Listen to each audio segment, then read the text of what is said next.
Why was everyone ignoring her at the briefing table? The room buzzed with muffled conversations, the sharp rustle of paper maps, the occasional cough echoing too loudly in the stale air. The colonel's pointer tapped against a projected image on the wall, roots illuminated in red and blue, but not once had his eyes fallen on her. He scanned faces, gave orders, waited for nods, but when it came to her he seemed to hesitate, as though she were less a soldier and more a shadow. She sat perfectly still, her posture said discipline, but her silence screamed something else. She traced her thumb along the ridges of her dog tags, the cold metal steadying her against the rising heat of shame. The tags felt heavier tonight, though their weight never changed. Her pulse quickened when one of the younger sergeants muttered under his breath, loud enough for her to hear, quiet enough to deny, "Doesn't look like much of a sniper." The man beside him stifled a laugh. The colonel gave a brief, irritated glance but didn't address it, and so the insult lingered in the air like smoke from a dying fire. She let it burn inside her, quietly, patiently, because she knew something none of them did, something she hadn't shared, not yet. The mission was personal. Her eyes fell to the map.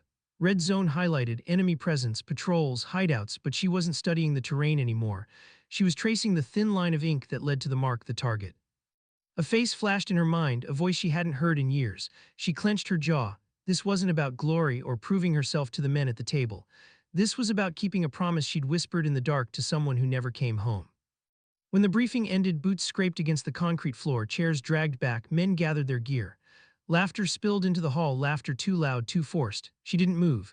She sat there long after the room emptied, her hands resting flat on the cold surface of the table. Only then did she allow herself to whisper, "I'll bring him back." The words were soft, barely audible, not meant for anyone but herself. The hangar smelled of fuel and steel. Helicopter rotors idled, sending vibrations through the floor that rattled up her boots. She walked across the concrete, helmet tucked under one arm, rifle balanced against her shoulder. Dust clung to her uniform, but her movements were precise, measured. Every step was a declaration, even if no one cared enough to notice. "Lieutenant," a voice called from behind. She turned. Corporal Harris jogged toward her, breath uneven, sweat lining his forehead, younger, greener than most of the unit. He still carried the kind of hope that the others had buried long ago. His presence always felt slightly out of place, gentle in a world that demanded hardness. "They don't see you," he said, voice low, almost apologetic, "but I do." She studied him carefully. Harris wasn't reckless, but he hadn't yet learned the art of silence, the way soldiers hid their fear behind sarcasm, their respect behind insults. His honesty was dangerous, but it was also the only real thing she'd heard in days. "They'll see when it matters," she replied, her tone flat but not unkind. Harris nodded, though doubt flickered in his eyes. "Just don't carry it all alone." She almost smiled, almost, "I've carried worse." The conversation ended there. Harris turned away reluctantly, called back into formation. She watched him go, a faint sting of guilt in her chest. He meant well, and men who meant well rarely lasted. The night swallowed the sky whole, no stars, no moon, only the thunder of the helicopter blades beating the air. Inside the cabin, red light glowed faintly over tense faces. Soldiers sat shoulder to shoulder, rifles clutched, eyes narrowed. She sat among them but apart, the rhythm of the rotors matching the pounding in her chest. Her fingers brushed over the folded photograph in her pocket. She didn't pull it out. Just knowing it was there was enough to sharpen her focus. "You'll come back, right?" The voice from memory was so clear she almost turned her head to answer, but she kept her eyes closed, steadying her breath. She had promised, she had lied. The helicopter jolted, descending. Dust blasted through the open doors, stinging exposed skin. The men shouted, their words lost to the roar. Boots hit dirt one by one, rifles raised, eyes scanning shadows. She followed last, stepping into the night that smelled of sand and silence. The team spread out, orders whispered, hand signals flashed. The world had shrunk into shapes of darkness and points of light far on the horizon. Her place was slightly behind the front, where her scope could stretch their vision further than human eyes could reach. She set up quickly, knees pressed into gritty soil, scope aligned. Through it, the night became narrow and sharp, every shadow exaggerated, every movement a story waiting to unfold. Static crackled in her earpiece, Harris's voice, "North Ridge, movement." She steadied her breathing, adjusted. 3 figures slipped across her lens, their steps calculated, too precise to be locals wandering. She whispered, "Not yet." The others shifted, restless. She felt it. They wanted her to pull the trigger, to erase the unknown before it became danger. But patience was the difference between chaos and survival. Minutes stretched like hours, then the radio burst alive. Patrol shifting east, flank exposed. Her chest tightened. Blindness in the field was death waiting. She made her choice before hesitation could creep in. "Cover me." Her voice cut through the channel, low, commanding. No room for argument. She moved, swift and silent, body close to the ground. The dust rose beneath her, mixing with the muted staccato of distant gunfire. She pressed against a wall of jagged stone, heart hammering in her throat. Footsteps closed, too close. Her finger tightened on the trigger. Voices followed, foreign words she didn't need to understand. Commanding, threatening, they stopped only feet away. She angled her scope, her breath caught. A face came into view, one she had studied in dossiers, one etched in grainy surveillance photos, the target. Her lungs froze, the world narrowed to the crosshairs over his chest. One pull, one shot, it would all be over. And then, the memory returned, that same voice, "You'll come back, right?" She blinked, vision blurring with the sting of tears she refused to shed. She forced her breath steady. The trigger called to her, but something inside whispered, "Not like this." The shot could end the mission, but it wouldn't end her war. She lowered the rifle just slightly, just long enough. The moment passed, the patrol shifted, footsteps fading into distance.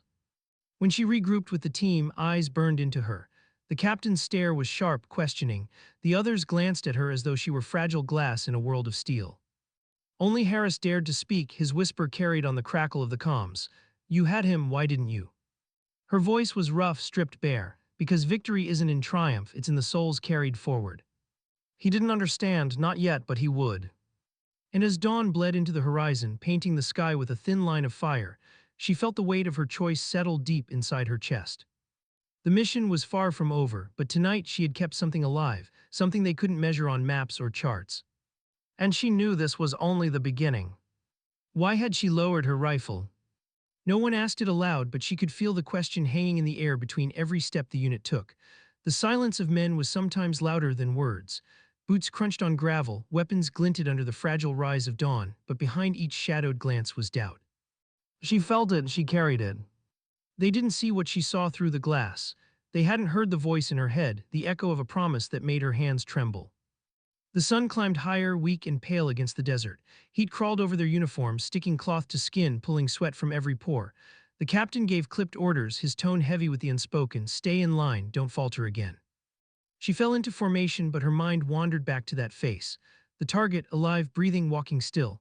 The dossier had painted him as a monster, but in the scope he had looked almost ordinary, lines of age across his brow, the same exhaustion she'd seen in every soldier's eyes, enemy or not. Harris walked beside her, lips pressed tight, jaw working. Finally his voice broke the quiet. "You ever freeze up before?" She glanced at him, his gaze stayed ahead, but his question was sharp, raw. "I didn't freeze," she said. "Looked like it." Her teeth clenched, she didn't want to explain, not to him, not to anyone, but Harris wasn't mocking her. He wasn't smirking like the others. His voice carried something else, fear, maybe even hope. "You'll understand one day," she said softly. He didn't reply, but the silence between them felt heavier than bullets. By afternoon, the heat had turned merciless.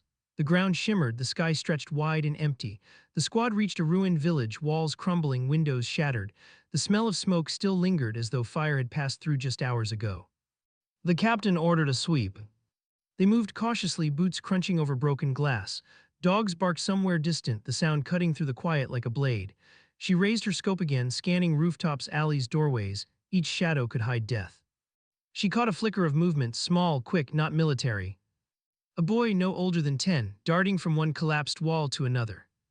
Her chest tightened to hold. The squad froze, weapons trained. Through her scope she saw his wide eyes, the way his thin arms clutched a bundle wrapped in cloth.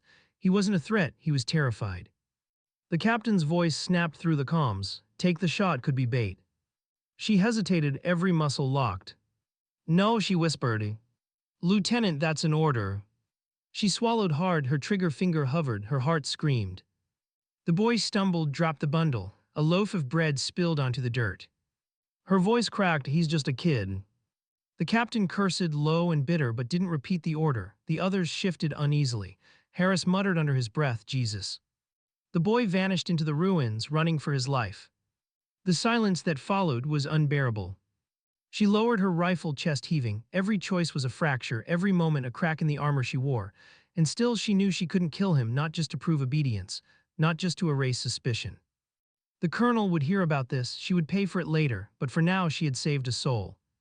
That night they set camp on the edge of the ruins. Fires burned low, casting long, restless shadows.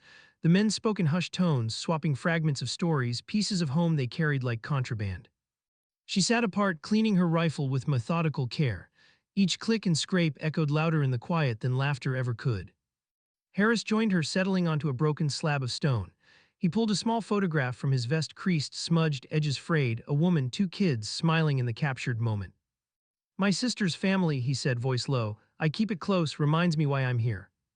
She studied the picture, the kids' grins, toothy and unguarded, the kind of innocence war devoured. "You afraid of dying?" she asked.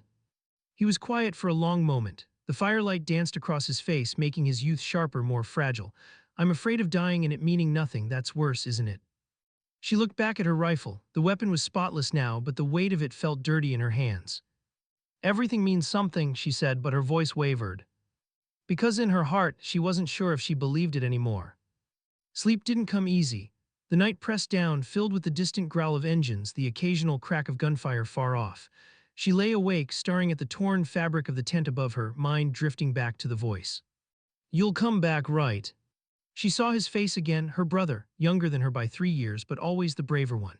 He had walked into the same desert once, wearing the same uniform, carrying the same belief that his sacrifice would matter.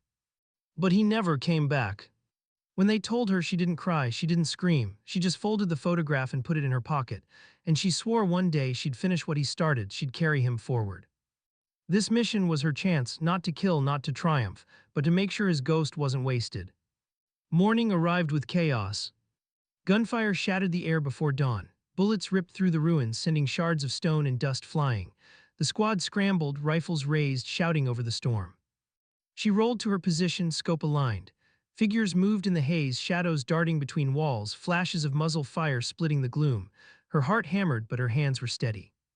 She breathed, one shot, another. The world shrank to rhythm, inhale, exhale, squeeze, bodies fell, dust rose. But the enemy kept coming. "Left flank exposed," someone shouted. The captain barked orders, voice ragged. Harris returned fire, jaw clenched, eyes wide with fear. She covered him, dropping two men who closed in too quickly. Then silence, sudden jarring. The gunfire died like a storm pulling away. She scanned the smoke, the figures were gone, the ruins were still.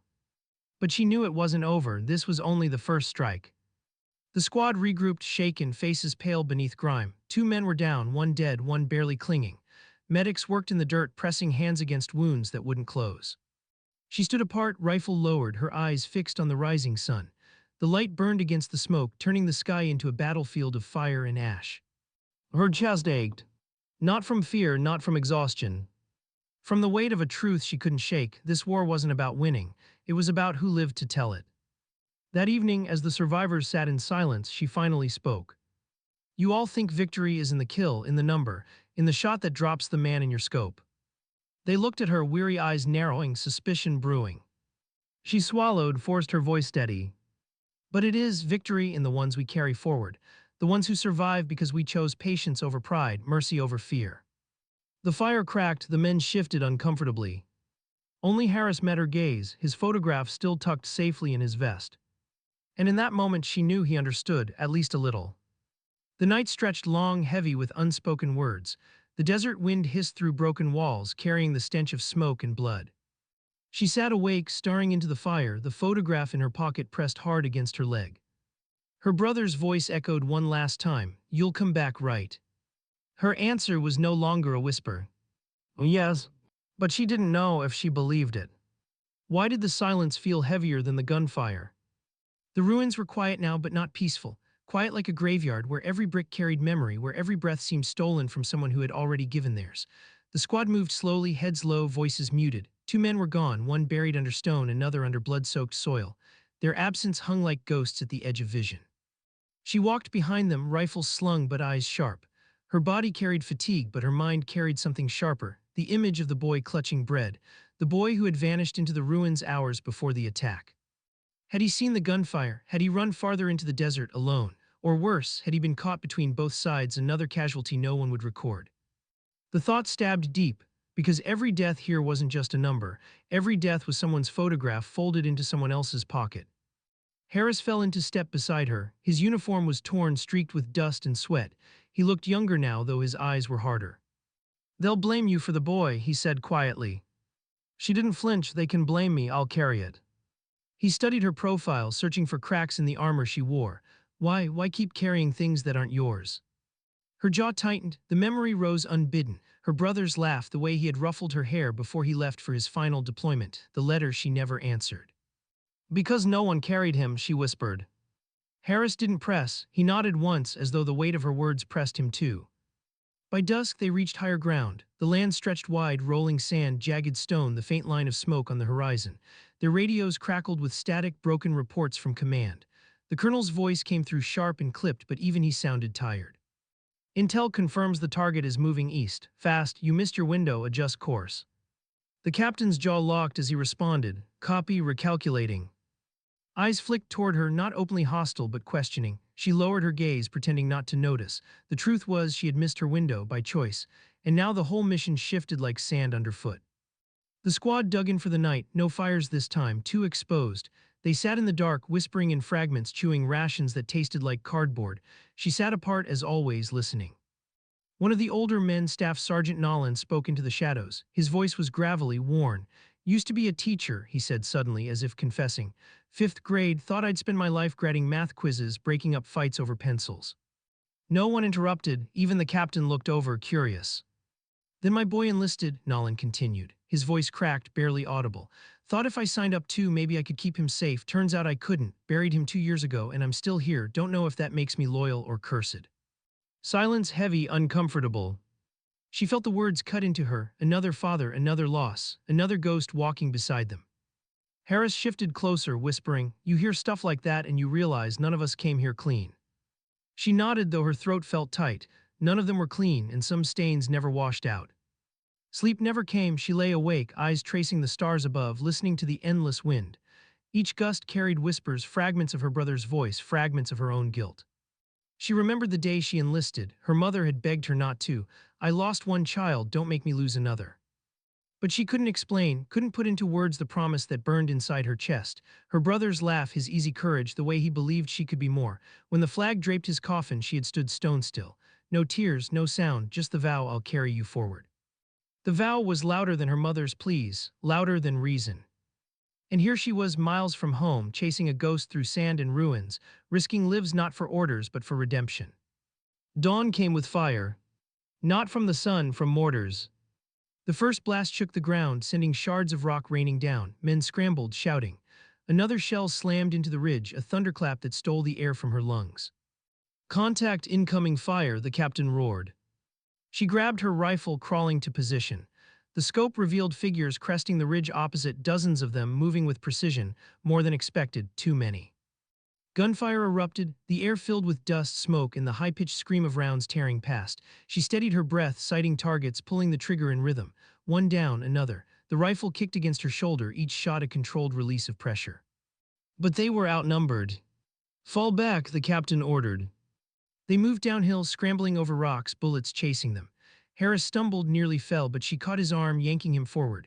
His wide eyes met hers for a split second, fear, gratitude, something unspoken, before they both dove behind a crumbling wall. The firefight raged. Nolan fired until his magazine clicked empty, then slammed in another, his jaw clenched tight with fury. The captain barked coordinates into the radio, voice hoarse, desperate for support that might never come. A mortar landed too close. The blast threw her back, ears ringing, vision white with dust. She hit the ground hard, pain exploding in her ribs. For a moment she couldn't breathe. She forced air into her lungs, forced her eyes open. The world spun. Then clarity. Harris crouched beside her, yelling, though his words were lost in the ringing. He dragged her upright, his hand steady despite the chaos. She nodded once. She wasn't done yet. Hours blurred into fire and smoke. When the dust finally settled, they had pulled back miles from the ridge. 2 more men gone, supplies low, spirits broken. The captain paced like a caged animal, radio pressed to his ear, waiting for orders. None came, command was silent. She sat against a stone, chest aching, her rifle across her knees. Harris sat nearby, face pale, hands shaking as he reloaded magazines. Nolan lit a cigarette with trembling fingers, exhaling smoke that hung heavy in the air. No one spoke of victory anymore, only survival. Finally, the captain broke the silence. His voice was sharp, accusing. We had the target, we had him, and she, his finger jabbed toward her. She let him walk, now men are dead because of it. The words cut deep. She felt the heat of the squad's eyes, the weight of their judgment. She didn't argue, didn't defend. Because maybe he was right. Maybe mercy had a cost. That night, as the squad tried to sleep in the hollow of a canyon, Harris found her sitting alone, staring at the stars. "They don't understand," he said softly. "Neither do you," she replied. He sat anyway, silent at first, then, "You saved me today twice, that's not nothing." She shook her head. "Doesn't matter if the rest of them don't see it." "Maybe not now," he admitted, "but one day." She turned her eyes to him, studying the boyish lines still etched beneath the dirt and blood. He believed in her even if he didn't know why, and that belief, fragile as it was, gave her just enough strength to breathe. She whispered almost to herself, "Sometimes victory isn't in killing, it's in carrying someone forward." Harris frowned, confused, but he didn't press, not tonight. When morning came, the desert stretched endless before them. The target was still out there, moving, waiting. Her ribs ached, her eyes burned, her heart carried ghosts heavier than her pack. But she stood, rifle in hand, boots sinking into the sand. Because her lesson wasn't over yet. And the desert wasn't finished testing her. The desert had a way of stripping men bare. By the fourth day, the squad was running on fumes, ammunition low, water nearly gone, morale shredded by loss after loss. Each step forward was not a march, but a punishment. The sun burned mercilessly, branding skin with sweat and sand, while the wind cut like knives. She walked with the others, her boots heavy, her breath shallow. Every sound of shifting gravel echoed like a drumbeat in her head. She forced herself to look ahead, not back, because every time she looked back, she saw the ones they had left behind. The boy with the bread. The two soldiers under rubble. The ones who fell at the ridge. Her ghosts were multiplying. The captain's voice broke through her thoughts. He was barking orders again, though his words carried less authority than before. His men listened because they had no choice, not because they believed, and that difference gnawed at the edges of their resolve. Nolan limped slightly. Harris's hands never stopped shaking. Even the strongest of them moved slower now, their shoulders stooped as though the weight of invisible coffins pressed them down. The radio hissed and crackled, static mocking them. No word from command, no reinforcements, just silence from a world that had already forgotten them. By mid-afternoon, the squad found what looked like refuge, a half-collapsed structure tucked into the canyon wall, maybe once a way station for travelers long gone. The captain ordered them inside. It smelled of dust and rot, but it offered shade, and shade was a luxury worth dying for out here. They dropped their gear, slumped against walls, tried to remember what rest felt like. Harris leaned against his rifle, eyes half closed. Nolan pressed a bandage tighter against his thigh, gritting his teeth. She sat in the corner, staring at her blistered hands. They looked foreign now, no longer hers. The captain paced like a man trapped in his own skin. "We move again at first light, east. Intel says the target is still ahead of us. We catch him, we end this." "Intel?" Nolan rasped, bitter. "From who?" Static on a broken radio. The captain's jaw clenched. He didn't answer. She raised her head, voice steady. "We're chasing shadows." The captain's eyes snapped to hers, full of fury. "You don't get to speak, not after what you've cost us." The silence that followed was sharper than any blade. Harris shifted uncomfortably, wanting to defend her, but too afraid to challenge command. Nolan stared at the floor, smoke from his cigarette curling like a funeral prayer. She didn't reply, not because she agreed, but because she knew words couldn't change the captain's mind. He needed someone to blame, and she was the easiest choice. Night fell heavy. The squad took shifts on watch, though exhaustion dulled their edges. The desert outside whispered, coyotes howling in the distance, wind whistling through cracks in the stone. She lay awake as she always did, her mind restless. In the darkness, memory was louder than gunfire. She saw her brother's face again, the smile he wore the night before he left, the way he promised he'd come back. Promises were cheap out here, they broke like bones. She remembered the letter, the one she still carried folded in her pack.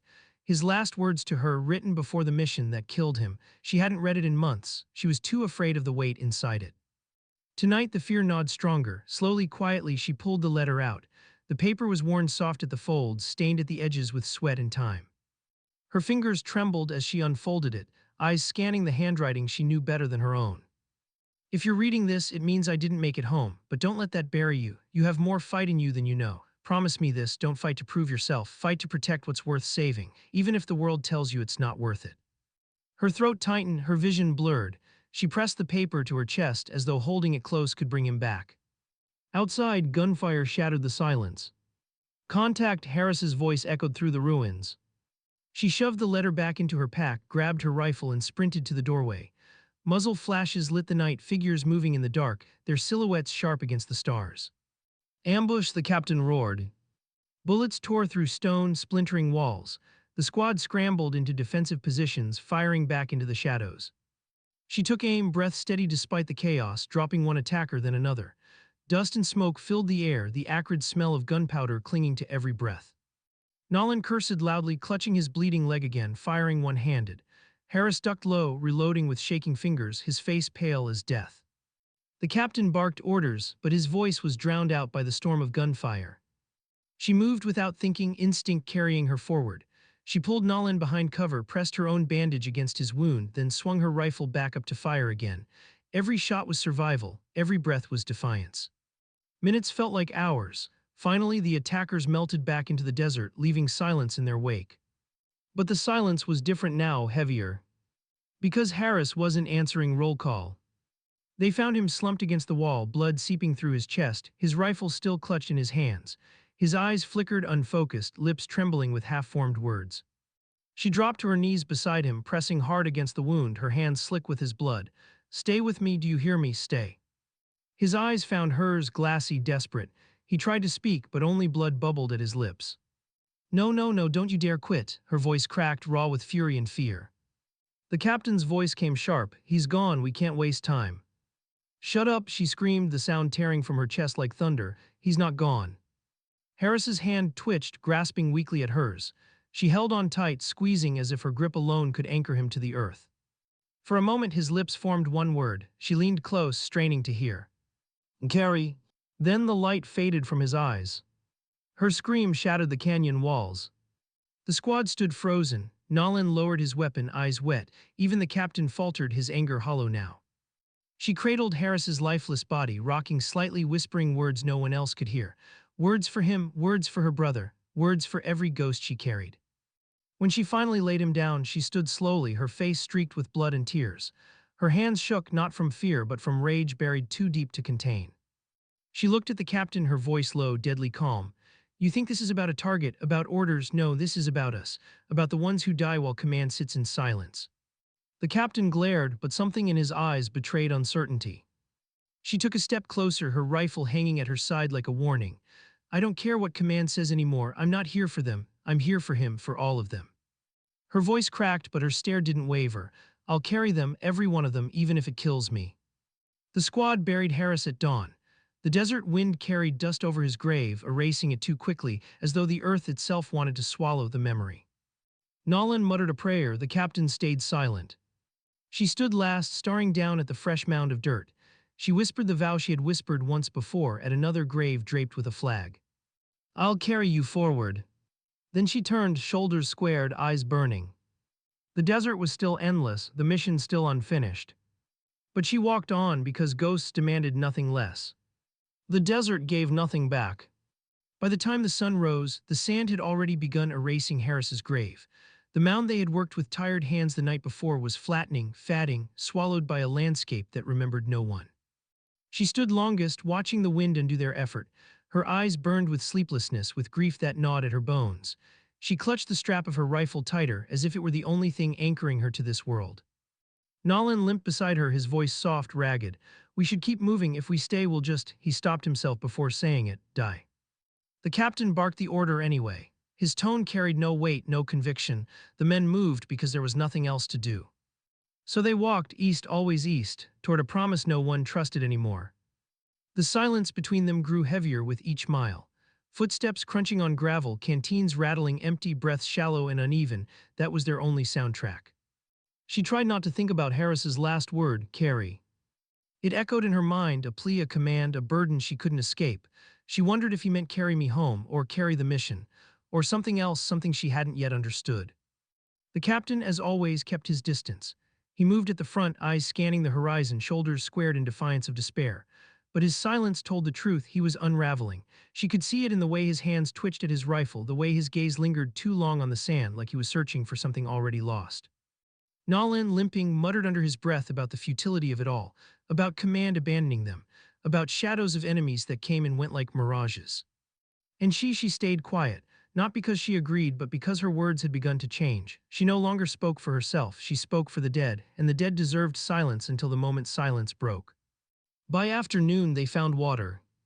A narrow stream cut through the rocks, shallow but real. They dropped to their knees, cupping hands, drinking like animals. The cold sting of it brought a fleeting sense of life back into their bodies. For a moment, they were human again. Nolan let out a bitter laugh, splashing water on his face. If this isn't a sign, I don't know what is. The captain snapped, "It's not a sign, it's luck. Don't read meaning into it." Nolan's smile faltered. He turned his gaze on the captain. "What if meaning's the only thing keeping us alive?" The words cut deeper than bullets, even she felt it. Because Nolan wasn't wrong. Without meaning, without something to carry, they were just walking corpses. The captain's eyes flickered, but he turned away. He never answered. That night they camped under a fractured sky. The stars above stretched endless, brilliant, indifferent. She lay on her back, staring at them, listening to Nolan breathe beside her, slow and strained. Sleep wouldn't come, not anymore. Her brother's voice haunted her, Harris's word haunted her, even the captain's silence haunted her. She thought of her mother, the way her hands always smelled of earth after working in the garden, the way she hummed hymns under her breath without realizing it. Her mother had cried quietly at the funeral, holding her hand too tightly, whispering, "Don't follow him." And yet here she was, following. Because some promises weren't made with words, they were made with blood. She closed her eyes, tried to sleep, failed. At dawn they saw smoke. A thin column rising on the horizon, barely visible against the pale sky. The captain ordered them forward, quickening his pace, as if his legs had suddenly remembered purpose. Nolan muttered curses under his breath but followed. She followed too, because curiosity was stronger than exhaustion. Hours later they reached it. What remained of a village smoldered before them, charred beams, collapsed roofs, the acrid stench of burned flesh clinging to the air. Bodies lay scattered, twisted in unnatural positions, men, women, children. The squad froze at the sight. Even the captain's mask cracked for a moment, his jaw tightening, his eyes narrowing with something almost like fear. She stepped forward, her boots crunching on ash. Her stomach turned, but she forced herself to look, forced herself not to turn away. Because turning away meant forgetting, and forgetting was betrayal. Nolan gagged, covering his mouth. Animals, whoever did this. She knelt beside a child's body, the small frame curled in a desperate attempt at escape. Her hands shook as she reached out, brushing soot from a doll clutched tightly in the child's arm. Her breath caught, a memory struck, her own childhood, clutching a stuffed bear the night her brothers shipped out, holding it like it could shield her from a world she didn't yet understand. The weight of grief pressed down so hard she thought she might collapse. But she didn't. She stood, turned to the others, her voice cold, steady. "This is why we carry forward, not because command says so, not because of orders, because of them." Her words hung in the air, undeniable. The captain's face hardened, but he didn't argue. As night fell, they built a fire from what scraps remained unburned. The flames crackled, casting long shadows against the ruins. For the first time in days, Nolan spoke more than curses. He told a story. About the girl he left back home, about the letter she wrote before he deployed, how she'd written, "Don't lose yourself over there, don't let them take the boy I love." His voice broke as he admitted he hadn't written back. He didn't know what to say. Silence followed, heavy, honest. The captain sat apart, staring into the flames, his face unreadable. She listened, she let Nolan's confession sink into the night air, and then quietly she shared her own. "My brother died out here, same war, different mission. He wrote me once, told me not to fight for glory, to fight for what matters." Her eyes glistened, but her voice stayed strong. "I didn't listen then, I thought proving myself was enough, but now I think I understand." Nolan met her gaze, his own eyes wet. For the first time they weren't just soldiers thrown together, they were human, broken, scarred human.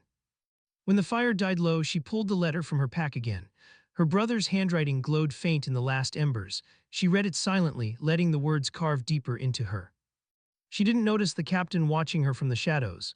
His eyes flickered with something, envy perhaps, or maybe fear of what conviction like hers could do. He turned away quickly as though ashamed. The next morning they left the ruined village behind. The horizon stretched endless, the mission still a ghost. But something had shifted. They weren't following orders anymore. They were following her words, her vow, her brother's echo, Harris's plea. Carry forward. The desert never forgave. By the sixth day their footsteps blurred into one long ache, their shadows stretching thin across the wasteland. The sky was a cruel dome, the sun a relentless hammer. Sweat dried too fast, leaving only salt on their skin. They had buried 3 men, left 2 more behind, carried one word forward. Carry. It pulsed inside her like a second heartbeat. The captain still walked ahead, but something had changed. His stride was sharper, almost frantic, as though he were trying to outrun doubt itself. The others noticed too. Nolan limped a few steps behind, his jaw set, his silence heavier than any complaint. She stayed close, scanning the horizon, every nerve wired to the possibility of ambush. They weren't just following a man anymore. They were following a question: was this still a mission, or was it already a suicide note? The break came at dusk. They had stopped by a cluster of rocks, meager shelter against the wind. Nolan was tightening the bandage on his leg when he finally snapped. "This is madness," he muttered, loud enough to cut the silence. "We're chasing smoke. Harris is in the ground and we're still chasing smoke." The captain didn't look up. "We have orders." "Orders?" Nolan's laugh was hollow, bitter. "You still think command cares about us? You still think there's a mission? Look around, Captain, we're ghosts already." The captain turned then, eyes sharp, teeth clenched. "Watch your mouth, soldier."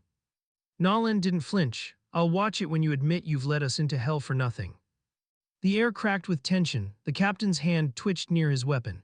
For a moment it looked as though the squad would fracture completely. She stepped between them. Her voice was low, firm, steady. "Enough." Both men froze, the captain's fury, Nolan's bitterness. They collided against her calm like waves against stone.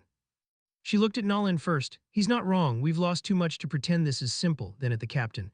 "And he's not wrong either. If we stop now, if we splinter, we're done. That's the truth."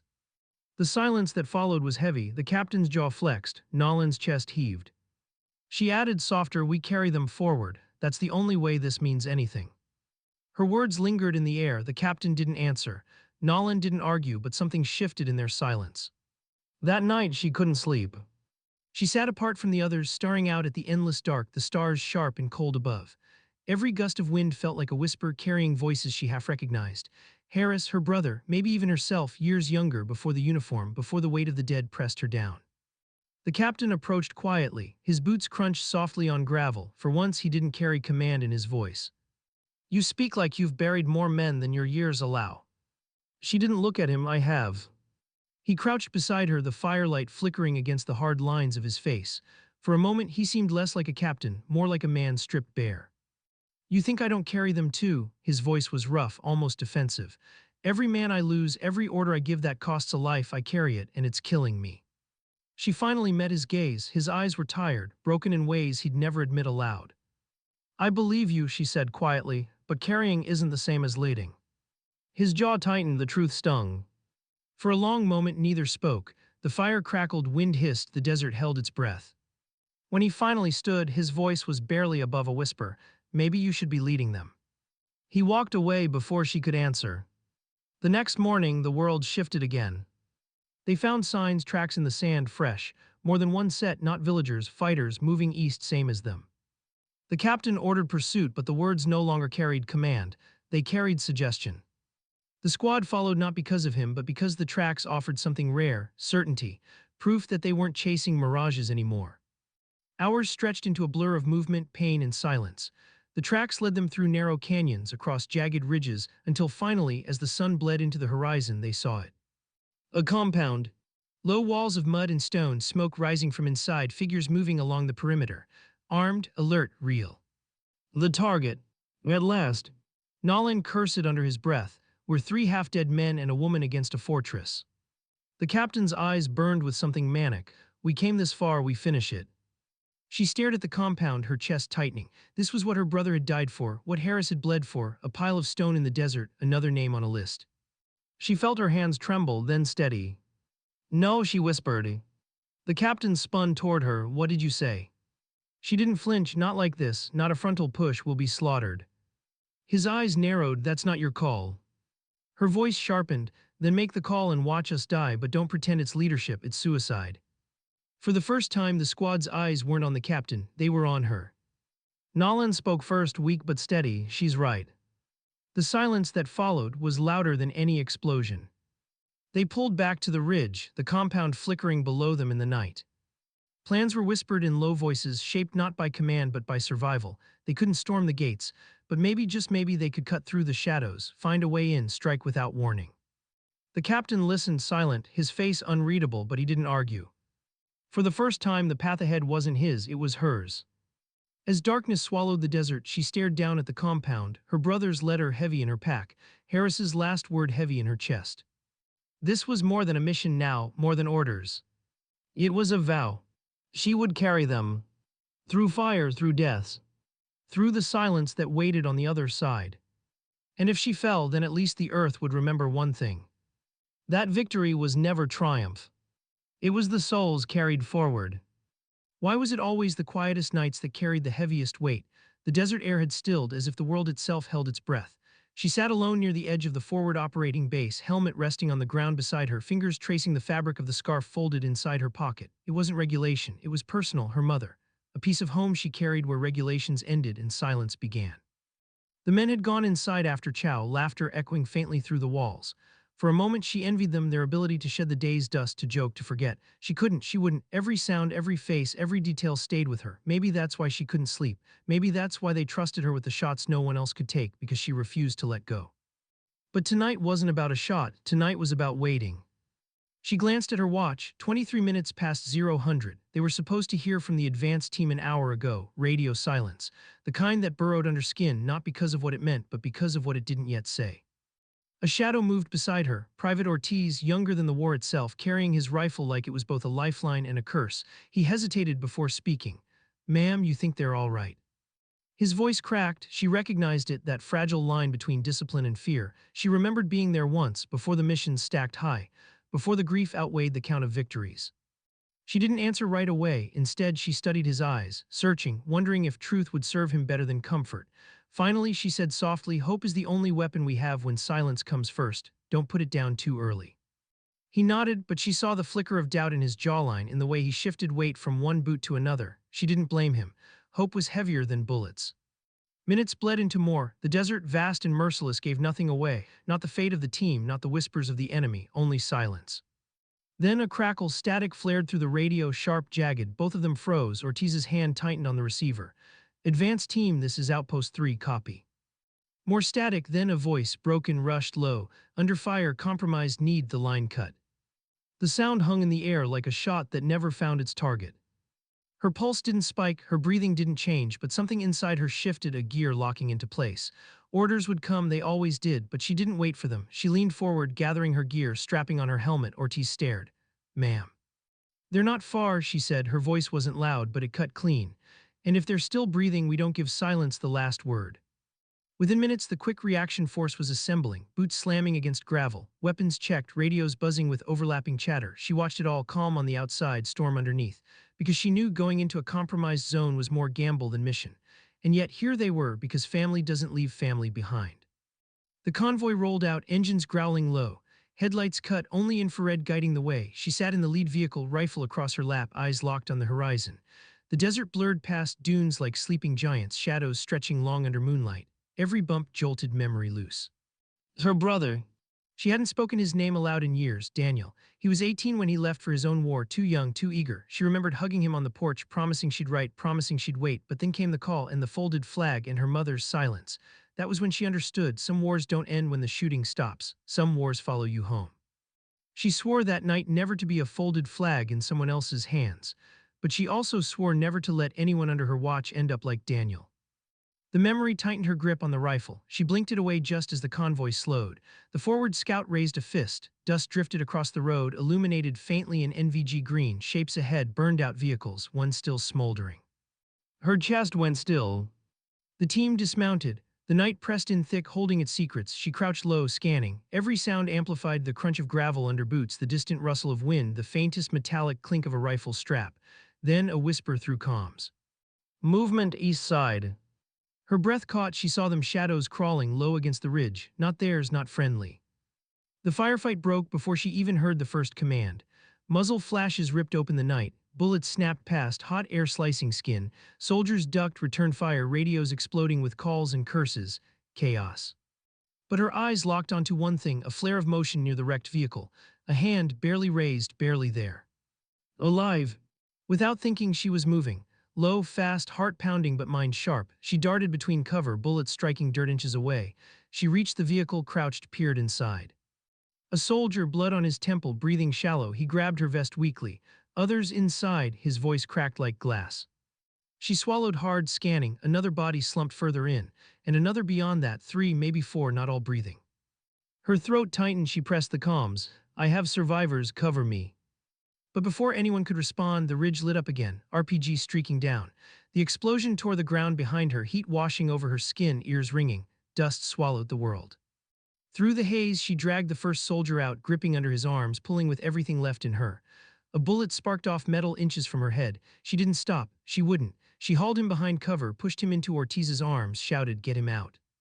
Then she turned back because the others were still in there. She dove again, smoke stinging her eyes, lungs burning. Inside, another soldier stirred, barely. She hooked her arms under him, dragging, gasping, gritting her teeth as weight pulled her down. Outside, the gunfire roared, deafening. She didn't think about living, she didn't think about dying. She thought about Daniel, about her mother's silence, about the scarf in her pocket, and about the lesson no one wrote down. Victory wasn't medals, it wasn't triumph, it was souls carried forward. By the time she stumbled out with the second survivor, her knees buckled. Ortiz and another soldier grabbed him, pulled him away. She sagged against the burned metal, chest heaving, vision swimming. Then a sudden stillness. The gunfire had stopped, not faded, stopped. The silence rang louder than the chaos before it. And she realized as she raised her eyes to the ridge that it wasn't over. Not yet, because the shadows were still there, watching, waiting. And in that moment she knew the hardest part wasn't the rescue, it was what came after. What made the silence worse was that it wasn't empty. It was heavy, alive, the kind that clung to the skin and whispered a question no one wanted to answer: what comes next? She crouched against the burned-out vehicle, chest heaving, rifle tight in her hands. Her ears still rang from the blast, but through it she heard something else, the faint crunch of gravel shifting on the ridge. They were still up there, watching, choosing their moment. Her team had pulled two survivors to safety. One was barely conscious, the other slipping in and out. Ortiz had gone back with them, his young face pale under the NVGs. She told him to stay back, but he hadn't, and now she realized she'd dragged him into the weight she carried. Her radio hissed, "We need to exfil now." She pressed the button, not yet, more inside. A pause, then the answer came, flat, almost resigned, "You don't have the time." She didn't reply. Some orders you followed, others you absorbed and carried until they broke you. But leaving them behind, she couldn't, not tonight, not ever. She turned back into the wreckage. Smoke curled around the edges, metal hissing faintly in the cooling night. She crawled inside, flashlight beams sweeping across broken bodies, two motionless, one there, breathing shallow, rattling, eyes flickering open, closing again. She moved fast, sliding an arm under his shoulders, whispering low as though her words could anchor him to the world. "Stay with me just a little longer, we're not done yet." Dragging him was slower this time. Her muscles screamed, her breath ragged, every inch a war inside her own body. But she didn't stop until daylight from outside cut through the smoke. She pulled him out, collapsing beside him, coughing hard, lungs raw. The ridge cracked open again, gunfire lit the night brighter than stars. Her team returned fire, tracers streaking like molten veins. She pulled the soldier behind cover, then raised her rifle, eyes narrowing. One shot, another, precision, not rage, not chaos, control. The kind that only comes from living long enough to carry ghosts. She didn't even count the bodies, it wasn't about numbers. It was about space, creating the gap her team needed to pull the wounded clear. Minutes stretched, then like a flame burning itself out, the fight ebbed. The ridge went still, dust drifted in the cooling air. No more shadows moved, only silence. She lowered her rifle, chest heaving, sweat cutting lines through the dust on her face. Around her, soldiers whispered quick checks, status calls, breathing, relief mixing with grief.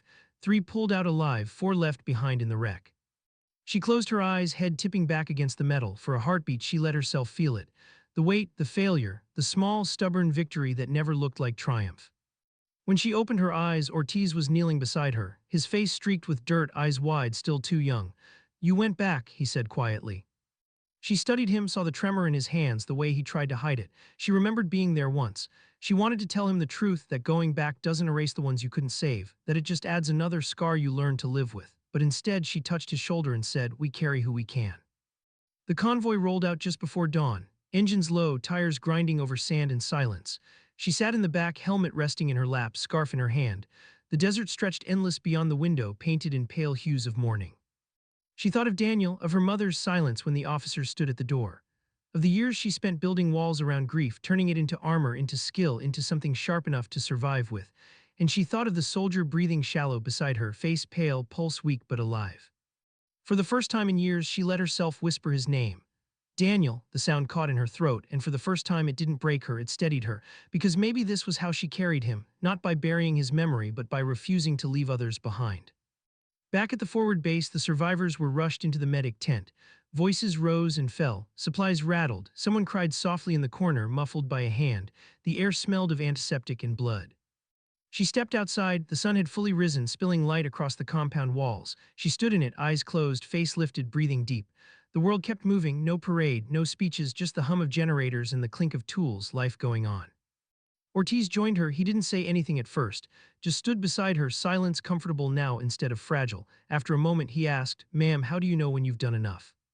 The question struck deeper than he knew. She stared at the horizon, the desert glowing gold in the morning light. Finally she answered, voice quiet, steady, "You don't, you just keep carrying until you can't anymore." He nodded, but she could see it in his eyes, the weight settling in. His first ghost had found him. She wished she could tell him it got easier, but it didn't. It only got heavier. The trick was learning how to walk under it. Night came again, as it always did. She lay in her bunk, the scarf tucked under her head, her body aching in places she didn't have names for. The base was quiet, save for distant footsteps and the soft whir of a generator. She closed her eyes, listening to the silence. And in that silence she felt them, the ones who hadn't made it back, not as a burden this time, but as presence. Shadows at her side, reminders that victory was never about flags or speeches. It was about the weight you carried, the souls you refused to forget. She drifted on the edge of sleep, and the thought came to her, not heavy, not sharp, but soft. A truth she had learned too late and yet exactly on time. Sometimes dignity doesn't speak, it simply acts. The next morning, when the briefing table filled again with chatter, maps, and orders, she sat a little straighter.